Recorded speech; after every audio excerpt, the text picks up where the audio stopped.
Hello, I am Paula Bennett and welcome to my podcast, Ask Me Anything.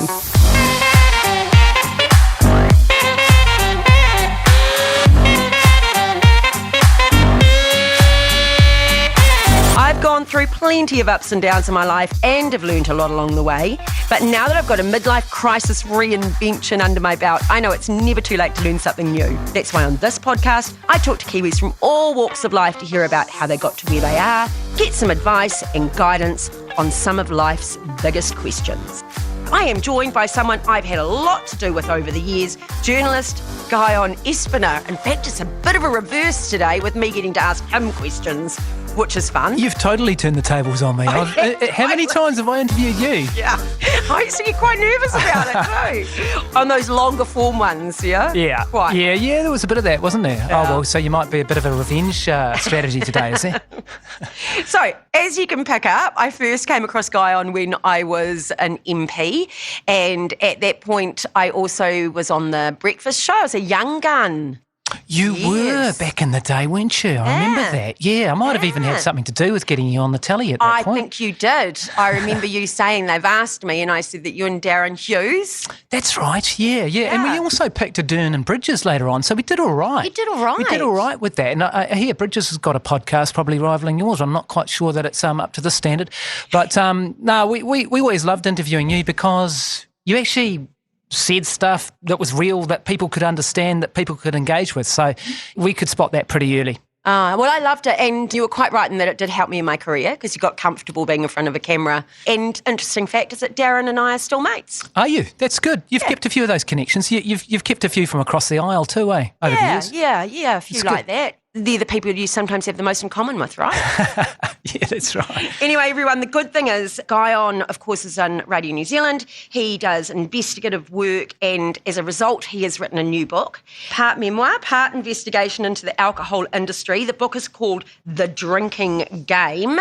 So we are going to have a bit of a chat about that. But Guyon, I've got 2 rules for my podcast. First is I can ask you anything, but as you know as a good journalist, you don't have to answer. And no one likes silence on radio. It's the politicians who are most skilled in not answering questions, not me. Yeah. And the second is we do no judging, which I think when we get to talking about your book is probably one of the most important rules in the world. Absolutely. There's some embarrassing stories in there, mostly on my behalf.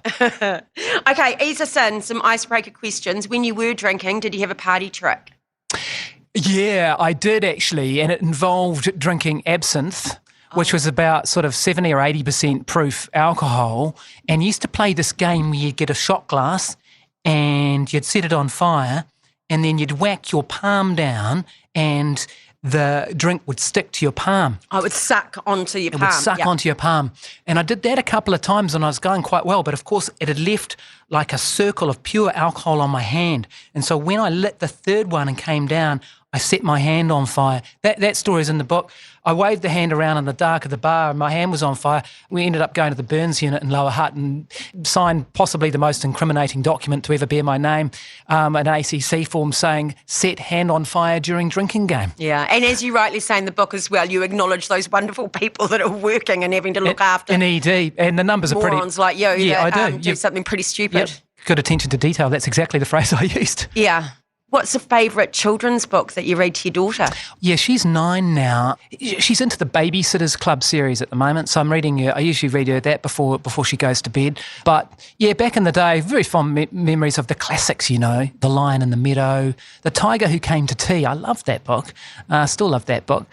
So yeah, that'd probably be a couple of standout ones. And any recommendations? Something you think we should all read? I read a lot of non-fiction, and so I read a lot of biography and stuff. So I'm a sucker for political biographies. You know, I'll read Julia Gillard. I even read Simon Bridges' book. I didn't read Judith Collins' one. Sorry, Judith. But I've been getting into fiction again now and scouring the secondhand bookshops and reading those American Beat Generation writers, you know. So I read On the Road for the first time by Jack Kerouac and been reading Charles Bukowski and F. Scott Fitzgerald and all those guys and buying, you know, sort of $10 books from the secondhand bookstore and reading some of those greats from the 20th century. So that's been cool, getting back into fiction again. Yeah, that's cool. Because you read a lot of fact-based stuff as a journalist, and so quite into popular science and even space books and stuff like that, on astronomy. So it's quite nice to have a bit of a departure from that and get back into fiction. I swear one of the best things about leaving politics, and particularly about no longer being a minister, was I have such a joy of reading, and I didn't. Like in 9 years, I probably read a book a year for fun. I was the same at Parliament, because you'd read so many dry balls documents, wouldn't you? And I'm an avid reader, right? I can't put it down. I'm one of those that'll stay up till midnight, and I just couldn't afford that sort of luxury, right? You just didn't have the time. Yeah, you just don't have the time, and I immerse myself in a book. So you're also, which is why it's healthy for you, right? Because it's a different type of stimulation, and you're giving yourself time out from perhaps your own reality. But you just couldn't have that when you were in that kind of role. Yeah, absolutely. And it's rare to meet someone other than, say, Winston Peters who's not happier when they've left Parliament, eh? So true. And doesn't look healthier. Hey, so before we get into the book and some advice for people around alcohol and the industry and what they can do, let's talk a bit more about you. So talk to me about your career and why journalism and what attracted you to it. So I've always been someone who's been in love with the written word and with language. I studied literature at Canterbury University, and I majored in poetry, which might sound a bit weird. And so I left university, and I was either going to be a poet or a journalist, and poets don't get paid, so I became a journalist. That's all I've ever done. I've had part-time jobs. I worked for courier firms and stuff like that as a late teenager. But in my professional life, all I've done is journalism, so I've been doing it for nearly 30 years now. I started by going along and working for free at the local community newspaper called the Christchurch Mail in central Christchurch, and I came along to them and said, could I write you some stories for free? And they gave me a desk and a phone, and I still remember seeing my name by Guyon Espiner on this story, and then I made the front page of the Christchurch Mail. They still wouldn't pay me. There's some story about some parking warden who'd done something, or someone selling kangaroo meat or something, and and I got a real buzz from that. Got my clippings in a little scrapbook and then took them to everyone. You had to work really hard on this stuff. I mean, it was the early 90s, right? Yeah. It was a recession. Unemployment was 11%. You were hawking your stuff to anyone who'd listen. I travelled around New Zealand. Live-In Chronicle was my first real paid job. And then I went into your territory with the Western Leader. So I was my first reporting job was with the Western Leader back in about 94. And then I crawled my way up to the Evening Post, and they sent me to the Press Gallery in 98. Just after that, in August 98, the first coalition government blew apart. Winston Peters and his mates walked out of cabinet, and I was hooked on politics from that point.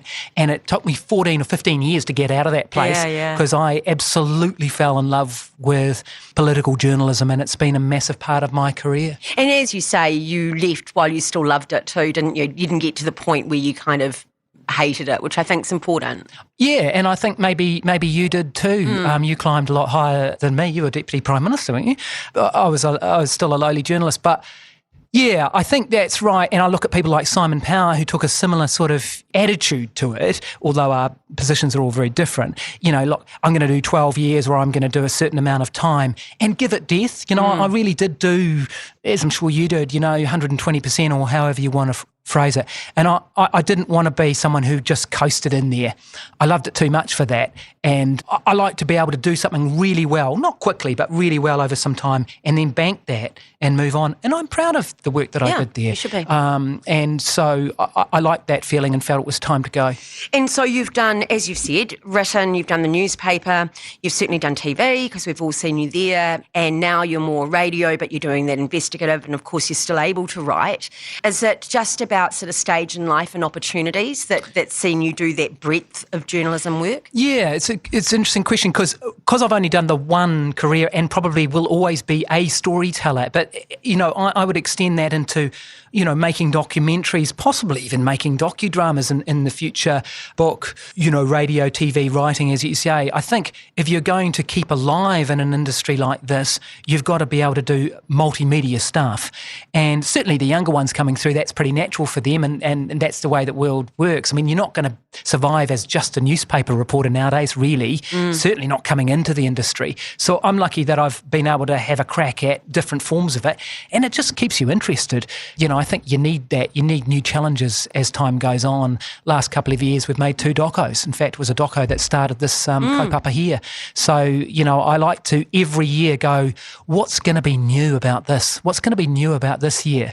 And I think, you know, if you set yourself up for that challenge, then you avoid the coasting along that we talked about wanting to avoid by being a sort of gallery hack. Hey, so you, 2017, was that when you looked at Te Reo and immersing yourself in learning there? So what inspired you to do that? My daughter, really. I married a Māori woman, and our daughter Nico, we wanted her to have her language. So when she was 3 or 4, I started thinking, okay, if she's going to have her language, I don't want to be left out of that. I want to be in that with her. And also, because she didn't go to kohanga reo, wanted her to have enough at home. She's in a full Rumaki immersion school at the moment, so she speaks Māori 100% of the time at school, does all her lessons in Māori.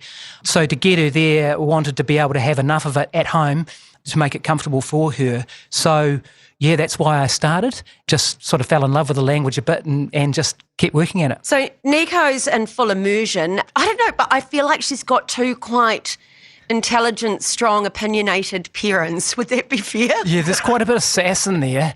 I'm getting quite a bit of that at the moment. It's funny, isn't it? Because you want them to be really independent, wahine toas, you know, sort of really fierce, independent young woman. And then when they are, you're like, yeah, but can you not direct it towards me so much? So there is a bit of that. The other slightly disappointing thing is that they don't want to speak Māori at home because they speak it all day. So they come home and they don't necessarily want to speak Te Reo Māori, where I want to really practice my reo at home. And I'm like, the only thing is when she wants to stay up at night, she knows that Dad's a sucker, so she'll carry our conversation, and then we'll start having a kōrero in Te Reo Māori so that she can stay up later. But yeah, so she's got a bit of the manipulative strategicness about her. Don't know where she got that from. I don't know at all. I always remember one old parliamentarian who kind of left as I went in, and I just remember him going, well, I tell you what, you know, I think women are better suited to this place. They're so bloody manipulative and quick, and I just thought, they're so sexist in so many other ways. But then sometimes I look at our daughters and I think they are very smart. Oh yeah, I look at my daughter's class and I think, wow, this country's going to be in good hands, you know. If Māori women are going to be running it, then like, I'm not frightened of that. I know some people are, but I'm not. And you run marathons, so is it 20? Yeah, that's right. Yeah. It's halves nowadays, but I did do. It was actually 19 competitive. You know, the 42k distance. Do you listen to anything while you run, or? Yeah, I do. I'm a pretty avid headphone wearer when I run. If I run a race, what I do is I sort of use the music as a treat. So it's the last 15k of the race, I'll bang the music on so that it can get me sort of an inspiration, have a playlist that's going to see me through. But yeah, not always. If I go trail running, usually I don't listen to music, and I find it's a great time to work things out in your brain. It's my sort of happy zen space, and quite often you find yourself resolving problems, or, you know, that could be just work problems, could be the structure of a story, it could be something personal that you're trying to work through in your life. So I find it quite a good sort of zen space. I run as much for my head as for my heart. Yeah. In fact, it's more about my mental health than my physical health, my running. Yeah. Tell me about 1 or 2 big events that sort of stand out for you. I mean, the first one must have... Yeah, Rotorua 2005 was my first marathon. You know, once you get talking about running, no one forgets a time if they're a runner. That's like if you're an MP, no one forgets their number of majority or loss. Yeah, that's true. I remember, I won this seat by X number of votes. And you're like, yeah, it's exactly the same. It's the competitiveness in it. I did the classic thing in that first race and went out way too hard. So the first half of it was running like 1:30, and I was like, I'm going to break 3 hours in my first marathon. No, you're not. So I did the classic 36, 34, 35K where you hit the wall and sort of went into a dark space, but got home with that. So that no one forgets their first marathon. But probably the most memorable ones would be the ultras. I did 3 60K mountain runs. Wow. The Kepler, which is, to anyone listening, even if you walk the Kepler, it's a great walk. It's a 3-day walk. But the maniacs who win this race do the whole thing, 60K up Luxmore in what do they do, like 5 hours or something crazy. It took me like 7 or 8 hours, 7.5 I think was my best time. But it's amazing, Kia up there, you're running in snow, utterly beautiful, but pretty tough. And even if you don't believe in God, you're seeing him by the end of the race because it's pretty full on running for that long. You're going to a special place in your head. You do. Absolutely. Type 1 diabetes. And when were you diagnosed with that? Diagnosed in 2018. So it's quite unusual. Yeah, it is a bit unusual. It's most common to come on in childhood. Yeah. But it can come on at any age, but it's uncommon to come on at that point. I think I was 47, something around there. So, yeah, it is unusual. Mm. And is there a reason why? We still don't know what causes it. It's an autoimmune disease. What happens is the body attacks the beta cells of the pancreas and you stop producing insulin. So before 1922, when they discovered insulin, you died within a few weeks. And I can't live without insulin. That's the difference between us and type 2s. I inject insulin 5 times a day, and without insulin, we wouldn't live that long. I'd be in hospital within a couple of days. So you got to have it. And so we're insulin-dependent diabetics. Yeah. But exactly what causes it, they're still not sure. They think the most likely scenario is that there's a predisposition, there's a gene, and then possibly a viral infection which triggers that autoimmune response. But if I did know, I might win the Nobel Prize because I don't. And you dramatically changed your diet to adjust your body to cope. Absolutely. A good way of saying it. It's absolutely true. So people would recognise a keto diet, which is effectively what I do. So I'm in ketosis, which is the state your body goes into when you deprive it of carbohydrate. And look, you don't feel any different. It's just you cut out carbohydrate. And I find that manages to stabilise my blood sugars and prevents those spikes that you would then need to inject more insulin to narrow those down. What happens is you end up spiking and then going down. And so your blood sugars, if you graph them, would look more like a mountain range when I'm sort of aiming for more like like the coastal sort of walkway. Yeah. Up after the break, we are going to delve into our advice section of Ask Me Anything. Guyon has released a book and it's called The Drinking Game. It takes a look at New Zealand's drinking culture, and we're going to talk about giving up alcohol and how to deal with our drinking culture in New Zealand.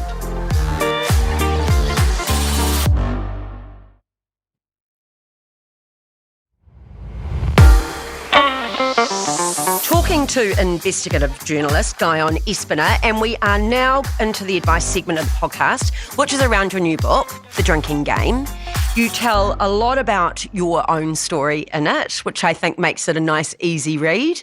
And I think us of the same generation, if you like, there's a lot that I could relate to within it from the many years ago. But equally, you sort of tackle our alcohol industry a little bit and our drinking culture and what that means. So let's start with your own story. So you stopped drinking 4 years ago. There wasn't this major event for you, was it? It was just a conscious decision that you made one morning, as you described it. Yeah, because it was at the, that's right. Like, so it's about mid-2019, and I can't give you the date because, as I say in the book, I didn't want to have the date and then to mark them off like, the prisoners do on the wall and go, I've been sober for 1,087 days or something. If that works for people, that's cool. That wasn't my approach to it. I woke up one morning after a dinner party and again couldn't remember what had happened after about 9 or 10 o'clock at night. And I had tried so many mitigation strategies, if you like, and these will be familiar to people who've got an issue with alcohol. You go, I'm only going to drink low alcohol beer till 10 o'clock and then I'm going to cut into the real stuff. And then you go, that doesn't work. And then you download an app which tells you how many standard drinks you're having, and then that doesn't work. Then you cut out red wine and that doesn't work. And so I must have tried hundreds of these strategies over the years and pledged to myself that somehow I could manage alcohol when in fact I couldn't. And that's a hard thing to admit to yourself, especially in this culture. I'm happy to wear that label alcoholic, if that's the best word we've got, because I think there's a big broad spectrum of people in that situation, people whose drinking is doing harm to themselves or to others. Now, if you've got a better word, that's fine. But I did want people to know that you don't have to be lying in the gutter drinking vodka to have an issue with alcohol. And for a lot of us, maybe even 20%, 1 million New Zealanders maybe, alcohol doesn't suit us. And we should be able to be open to the signs that that's us and we can live well and without pressure without alcohol. Yeah. Would you kind of define it in that unable to manage your own consumption, that sort of memory loss that you talk about, and then even that level of dependence?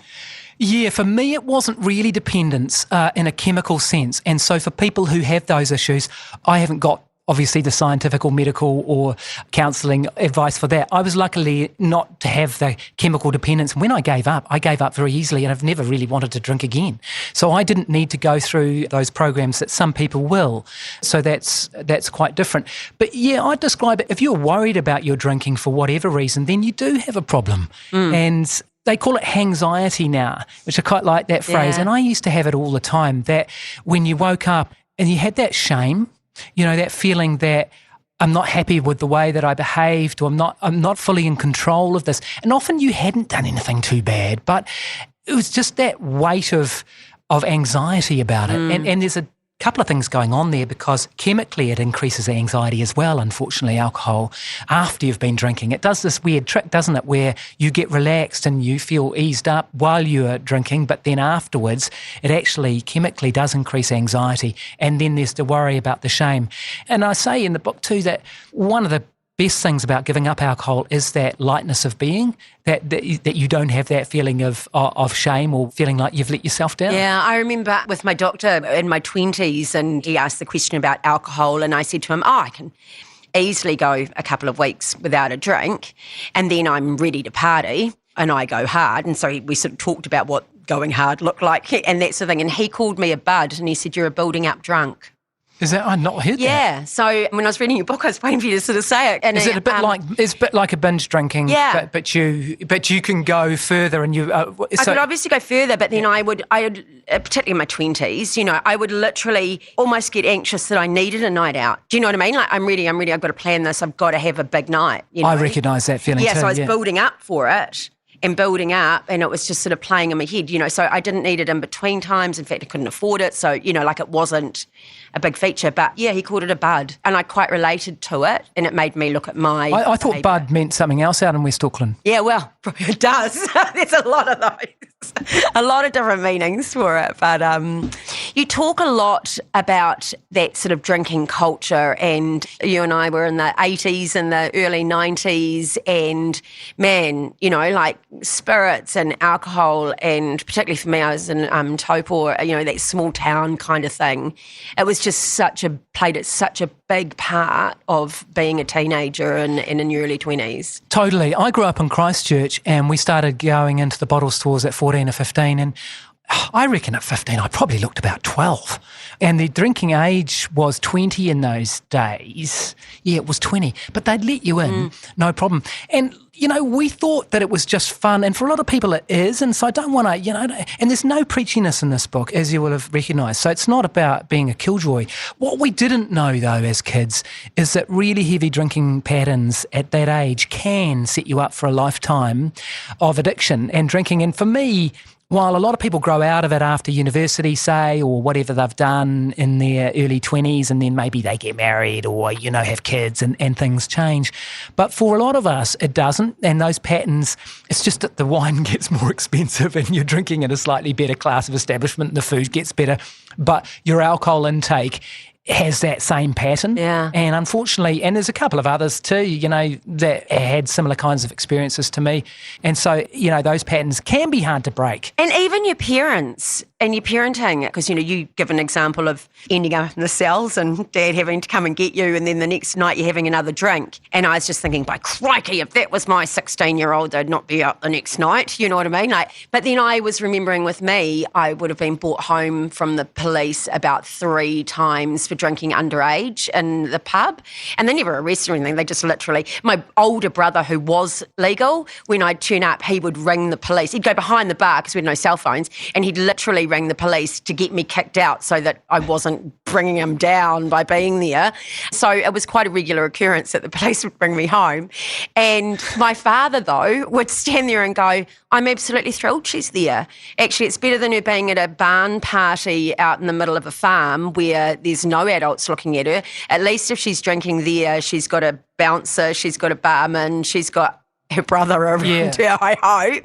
And it's actually a safe environment. And I just think, my goodness, I don't think I'd do that now, you know? Yeah, well, I mean, and it's interesting you raised that parenting thing because my parents didn't do anything wrong. It's none of this, my experience, is their fault. They did what the best advice was at the time, which sounds quite sophisticated, this European idea of introducing, early to mid-teenagers to alcohol in a responsible way.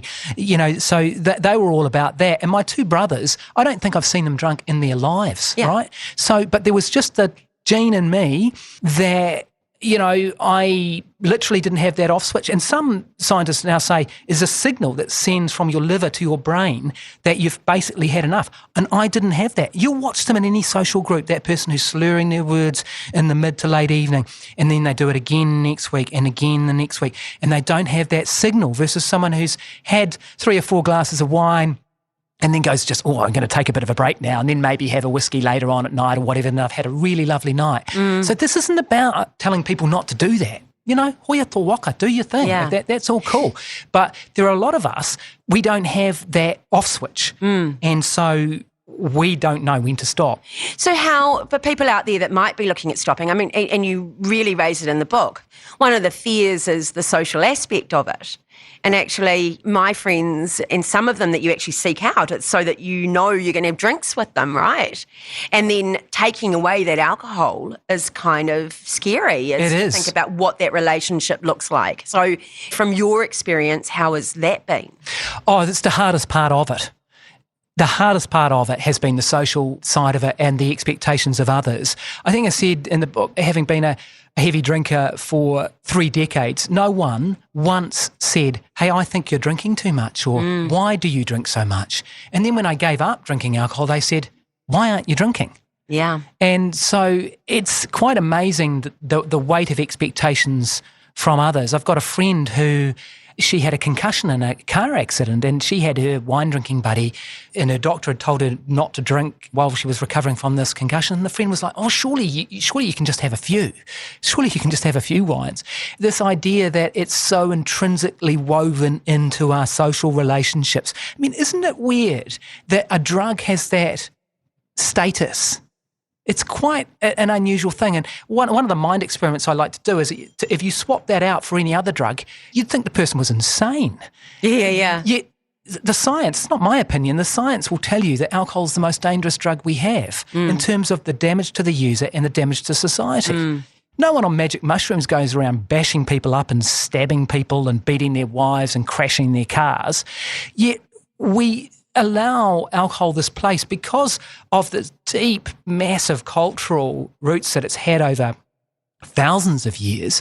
And then that's levelled upon by the advertising and the lobbying side of it. And then a situation you'd know a lot about, the regulators and lawmakers who, in my view, are too scared to get offside with the public and be seen as killjoys. There'll be some people who listen to me and read the book who think, oh, you're being a killjoy, or you're being a wowser. And that's a big insult in New Zealand. It is. And you know what, when I was reading the book, you know what really registered for me is that I literally have people ask me about Christopher Luxon all the time, which you can quite understand because they know I know him. And then they'll literally, some of them, whisper to me and go, but he doesn't drink, does he? Like, that is the weirdest thing about him. See, I think that's a brilliant thing that you've just raised there, and I think it's absolutely true. And that was one of the first things I heard about him too. Isn't that bloody amazing? Yeah. Oh, he doesn't take a class 1 carcinogen. Oh, he can't obviously be trusted. Yeah. He doesn't drink. It's said in hushed tones though as well. So this is where this, and I love this about journalism. I've often looked at what's hiding in plain sight. And so that's really fascinating to me, that we would view someone in that way. That's how deeply it is engaged in our culture.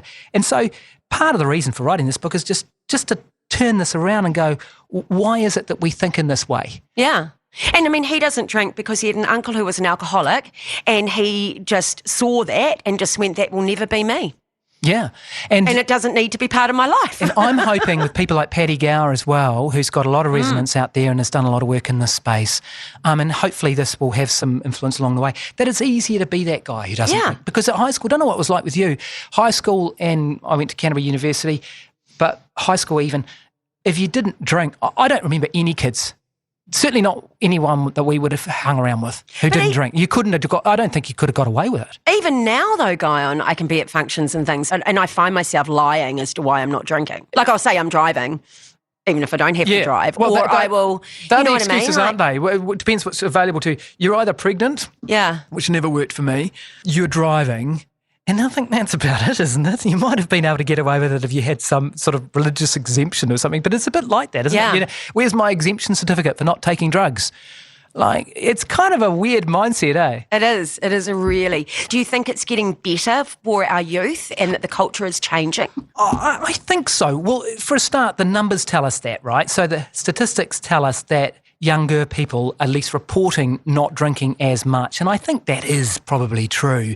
Our level of consumption has stayed fairly static, but I think too the new New Zealanders and some of the immigration to New Zealand has brought different ideas and sometimes different religions and different perspectives on things. You often talk to New Zealanders from India or parts of Asia who come here and go, my God, they're quite horrified at the place that alcohol has in New Zealand, and I wonder whether that is part of the change. And, it's the classic social media, which seems to be the answer to everything nowadays. But I do wonder whether kids are more worried about what they might look like on Instagram. I say in the book that getting drunk's a bit like being naked in as much as no one looks good doing it. Yeah. So I think if we'd had our 80s and 90s catalogued on social media, we might have behaved a little differently. I may not have become an MP. I have thought that at different times. Like you see the pressure that some of the young people are under and those that do have political aspirations. Yeah. And I just sometimes I almost worry the opposite. I say you're allowed to have some fun. Yeah. No, I don't mean alcohol-wise. I just mean actually, you're allowed to do something a bit silly. Cut loose and make some mistakes. Yeah. But they're sort of so nervous now because of social media. But then the reverse can have a positive on that as well. So I do understand that. When you think about your own daughter and when she gets to a drinking age, what advice would you give to parents on what they might do differently for their young people to try and make sure that they are able to either not drink or drink safely for their lifetime? I think a lot of it is giving them the control over what they're doing and trying to make sure that it's their decision and not something that's forced upon them. Yeah. And talking to them honestly about it. I would extend that to other drugs as well, because I think that we have this weird monopolistic view that because in New Zealand it's the only legal drug, it's sort of not seen as a drug. So I basically be saying, look, alcohol is a drug and people take it because they like the feeling of it. That's the other dishonest thing that we have with alcohol. We don't say it gets you high, but of course it gets you high. That's why we have it. That's why we drink it. So with alcohol we say, it's a social lubricant. Well, come on, that's just bullshit. Frankly. Yeah, what does that mean? It's a drug. It gets you high. And I think we should be honest about that. And I think that, humans have always wanted that feeling. I think that that's okay. I think we should acknowledge that, but that it's used in a treat sense for a nice feeling, not to be abused and used all the time. And so I think we need some honesty around that conversation that we don't get at all. And I think that hopefully she's in a world where it's okay not to drink and lots of people don't drink, and you shouldn't feel the way that we would have felt as teenagers, which is that you were a weirdo if you didn't drink alcohol. That's the country I want to live in. We've got a 22-year-old, and I've noticed with her, going through the last, 7 years probably, and that I can see she has a very different relationship with alcohol than I did when I was a teenager, much healthier. And I'm not, she has a nights out and 21st galore at the moment. So, but her relationship with alcohol is very different than mine as a teen. And that's just being better informed, quite frankly, being more health conscious. Yeah, that's great, isn't it? So all of that, and it's quite the norm for them not to. Always wanting non-alcoholic options at anything we do, So I like to think that it's changing for them. Yeah, and I think we've woven it so deeply into all aspects of life that I think we're slowly unpacking some of those. It's weird, isn't it? Because it's quite insidious. I mean, if you look at alcohol sponsorship of sport, for example, and I get it, there's a knee-jerk reaction, but the rugby clubs aren't going to be able to survive without this, and I'm just having a beer after the game and all that, which is all good. But if you tell people that all the occasions, if it's the ballet, it's an alcohol sponsorship. If it's a breast cancer event, it's an alcohol sponsorship. If it's the tennis, it's an alcohol sponsorship. If you weave that into every aspect of life and alcohol messaging and associations are all around you, then why wouldn't you think that every occasion needs to have alcohol in it? Oh, where's the alcohol? Otherwise, it's not an occasion. And I think it's the cumulative effect of all that stuff that has a big impact as well. It's not the only thing, but it is part of it in my view. Yeah. Okay, we're not going to have a lot of time, but I'm not sure we'll have an argument, but let's have a discussion around decriminalisation of drugs. And you do talk about that, and you can certainly talk about your documentary Wasted. And I think the debate is absolutely necessary, and we should be. But surely with alcohol, and we know the harms, and it's legal, and I don't disagree with you at all. I think it is the most dangerous, and I think it does the most harm because the population are consuming more of it than anything else, and I think there's other drugs that are probably less harmful. So I'm not disputing that, but I'm saying surely knowing all of the harm that alcohol does, surely legalising other drugs has got the potential to do just as much harm. Yeah, you and I probably do have different views on this because I've read some of your comments on this and I respect them. And I respect your views on it. I think it's kind of weird to go, this is the most harmful drug, so let's have it sponsor the kids' sports team, and these less harmful drugs should be banned forever and we should use prohibition, which hasn't worked in any other sense. These arguments have gone on for a long time and people have their views. My view is I start from the starting point that any society you can mention throughout history, right? If you look at the anthropology of it, have taken drugs. Right? If it's kava, if it's mushrooms, if it's cannabis, every society has wanted something to try and take the frontal cortex offline, right? Yeah. That is true. I don't think anyone, even the most hard-out anti-drug person, can deny that. It's just a historical fact. Yeah.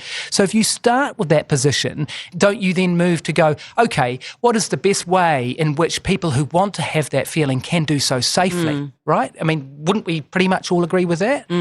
If you take that logic through, then we can make some decisions about how we can regulate different things. I think at the moment, what we've done is we've gone, what are the most harmful drugs? And then we've turned that around and we've made the ones at the bottom of the scale Class A drugs that you go to prison for, and the one that is the most harmful, we've said, well, that's going to be on every street corner. Yeah. So and look, I accept that maybe I'm probably in the minority on this. I don't know. But it's a shame we didn't debate decriminalisation. And I tell you what, I would have found it really difficult to have not voted in favour of I agree. Because I don't think people should be going to jail for smoking dope. Not at all. No. And some people, it's very few, but some people still do. And it's certainly, I mean, I know of one person who's sort of a friend of a close friend whose life had a serious conviction for having a pipe. Yeah. And back in my day, going into a concert with a girlfriend and the joint dropped out of her bra and she got a drug conviction and couldn't travel to America for, it took about 15 years before she could actually travel. Yeah. And, that's ridiculous, That's an insane position, in my view. But to get it back to the alcohol thing, because I think it is related to that, because I think we've separated out, it's a bit like that saying about totalitarian societies where everything's banned and the things that aren't banned are compulsory. Yeah. And alcohol's almost a bit like that. There's one drug you're allowed and you pretty much have to have it.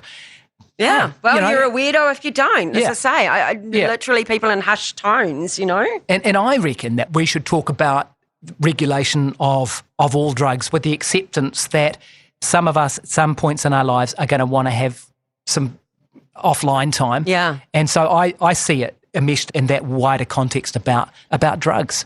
So why did you go public with your decision not to drink? It's a good question too. I thought it could be the same reason I went public with, one of the reasons I went public with my weight loss surgery was I just thought I can't get fat again because everyone's watching me. There is a bit of that. Because I still love going to bars and pubs. One of the things that people say to me is like, oh, do you still go out? Oh, no, what do you think? I mean, you think I sit at home?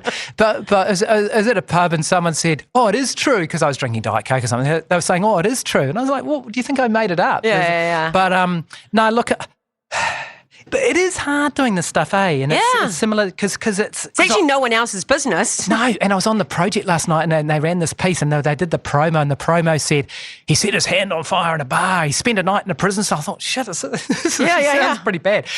I wanted people to know that it's okay to own up to the shame, that it's okay to own up to having an issue with alcohol, that we need to talk about it. There's a deep shame about it still. It's like, oh, don't talk about it. That's why no one said to me, oh, what about your drinking? Because it's one of those great taboos. And I wanted to shatter that taboo and also wanted to let people know that you can have a great, fun, rich life without alcohol. It's okay to not drink alcohol, to be the guy at the pub with his mates who are drinking beer and having a Diet Coke, because that's me. Yeah. It's okay. I want to go out with my mates to the pub. I do. I go out to gigs and love the music and I don't need to drink alcohol to do that. You know, and I want people to know that it's okay to do that and it's a legitimate thing and decision, and you don't have to be some weird reclusive guy sitting at home. You go out, have all the fun you like. You don't need the booze. You've been told you do by the alcohol advertising, all the promotion that says you basically can't have friends and even romance and adventure and mystery without alcohol. Bullshit. You can have all that and more without booze. Okay, if we could do 3 things in the next few months to change alcohol consumption in this country, what do you think they should be? Well, if you look at what the health experts in the WHO say, it's price, it's availability, and it's sponsorship and advertising. Now, let's take price out for the moment. We're in a cost of living crisis, and I don't think anyone's going to thank anyone for whacking up the price of alcohol, and I don't think anyone's going to do that because it's just political suicide. So let's leave that off the table for now. I do think availability, especially in some of our more vulnerable communities, has gone way too far. Saturating communities with bottle stores, with cheap, nasty bottle stores, flogging it to everyone, I think has to end. And I think that the supermarkets have got quite a bit of questions to answer, how they have held up those local alcohol policies for so long. They have basically tied those up in court for nearly a decade by saying that they're not allowing communities to set their own timeframes to sell alcohol. So I think that's a big change. And the other one, we've talked about it quite a bit today, is the sponsorship and advertising side. And I think an easy hit would be just to go back to Sir Graham Lowe, the rugby legend, his report, which said, look, sorry guys, there isn't a place for alcohol companies sponsoring big sports games. And I think it's not going to solve the problem overnight, absolutely. But it's about unpacking that hyper-normalisation of alcohol and taking it away from sport and success. I think that would be a good first step. I mean, normally, because it's Ask Me Anything, my guest gets to ask me something now, but I feel like you've had plenty of chances to do that. I was thinking about that, and I was thinking about your own experiences with alcohol, and you've touched on that. I mean, you and I went to some of the same parties around Parliament. One thing I remember, is it just my imagination, or did you used to keep a Bic lighter in your bra?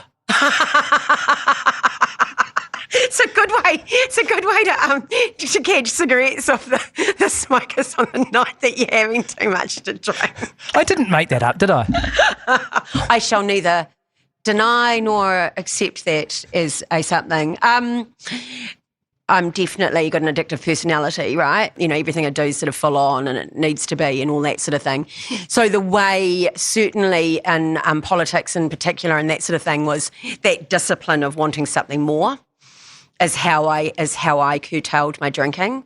So I can honestly tell you, I never went into the House of Parliament after one glass of wine, right? Which meant that whereas others could have a glass at dinner and it didn't affect them, you know, like I'm sure there are, I agree with you that there's examples I've seen.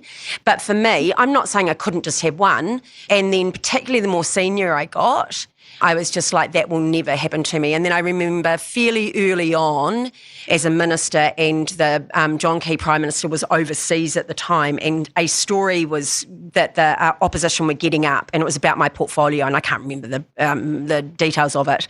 But I sort of got this text from him saying, hey, you better counter that and go on and do something about it. And I was like, oh, my God. And then Wayne Eggleston, his chief of staff, rang me and he said, you need to go on radio and give the other side of the story because it's getting legs. And I couldn't because I was having my staff Christmas party and I'd had a couple of drinks. And I was honest, right? I said, I'm sorry. Yeah, I've had a couple of drinks. And so I can't go on radio. And I remember at the time thinking, that will never happen to me again in my career. How interesting. I will never, it's embarrassing to have to say that to my Prime Minister. And quite frankly, he respected me for being honest and not actually going on and making a dick of myself. Yeah. But I was actually, I was really embarrassed, and I just thought, God, I'm helping run this bloody country and I can't do it because I've had 3 drinks.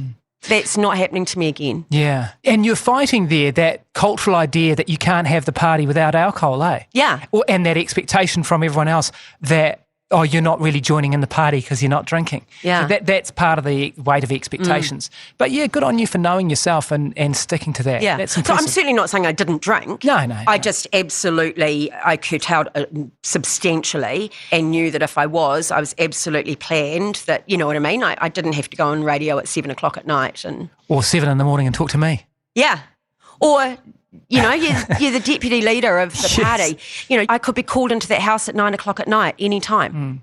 Isn't it funny, though, when Nandor Tanchos raised this, and I think I was one of them who laughed at him or ridiculed him, at least in my own brain. Do you remember his drunken charge of the country speech? Because there was quite a bit of that back in the day. It probably died out really, by the time of the Key government a little bit. I was going to say John was really staunch. I mean, reading your book, but I remember one night, it was about 11:30 at night, and I'd been working literally and hadn't had a drink, right? I'd been ploughing my way through OIAs like you did when you're a newbie and trying to get ahead and hold the government to account and all the rest of it. And I remember it was about 11:30 at night and I was leaving, and I looked down the hallway of those beautiful opposition buildings, you know, and here was older man who'd been around for many, many years, and he was literally, you know, bouncing off the walls as he thought he was walking straight down. He was so drunk, he was, you know, hitting one wall and hitting the next. And he went, "Yo, new ones are a bunch of wowzers," you know, like, you know, and I just remember, I didn't even have a conversation with him, right, because he was so drunk. And it's always stuck with me, and I remember thinking, even at the time, and I know this makes me sound a bit bitchy, but 12 years later, when I became the Deputy Prime Minister of the country, I was just like, and how's your career gone compared to mine? I was working at 11:30. Yeah. You were. I think I caught the tail end of that too. In 98, I came into work in Parliament, and there still was that. And I had the same experience with a journalist on one of those nights where literally bouncing off the walls, like literally smashing from one side of the corridor in the press gallery to the other. Quite something to see. Yeah. So that culture still was around at that point.